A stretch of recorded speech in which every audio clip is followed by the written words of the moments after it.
আসসালামু আলাইকুম ওয়ারহমতুল্লাহ। হে প্রিয় ভাই ও বোন, প্রতিদিন আমরা নামাজ পড়ি, কিন্তু ফরজ নামাজের শেষে কোন কোন দোয়া পড়া উচিত সেটা অনেকেই ঠিক মতো জানি না।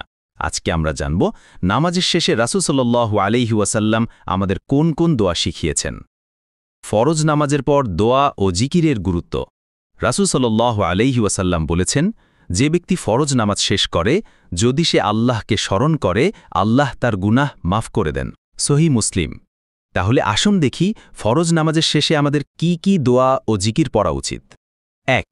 ইস্তেগফার অর্থাৎ ক্ষমা প্রার্থনা।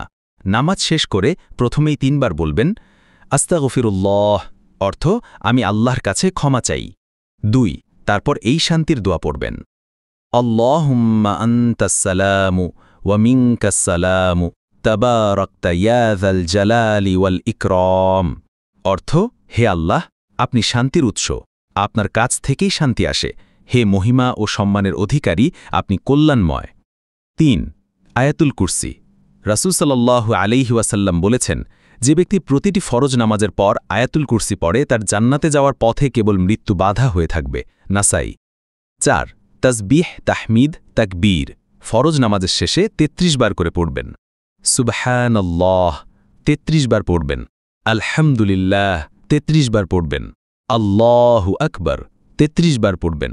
শেষে পড়বেন, লা ইলাহা ইল্লাল্লাহু ওয়াহদাহু লা শারীকা লাহ, লাহুল মুলকু ওয়া লাহুল হামদ ওয়া হুয়া আলা কুল্লি শাইইন কদির।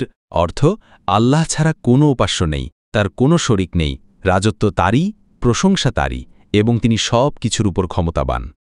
প্রিয় ভাই ও বোনেরা, ফরজ নামাজের শেষে এই দোয়া ও জিকিরগুলো পড়লে আমাদের ঈমান শক্তিশালী হয়, রিজিক বৃদ্ধি পায় এবং আল্লাহর রহমত লাভ করা যায়।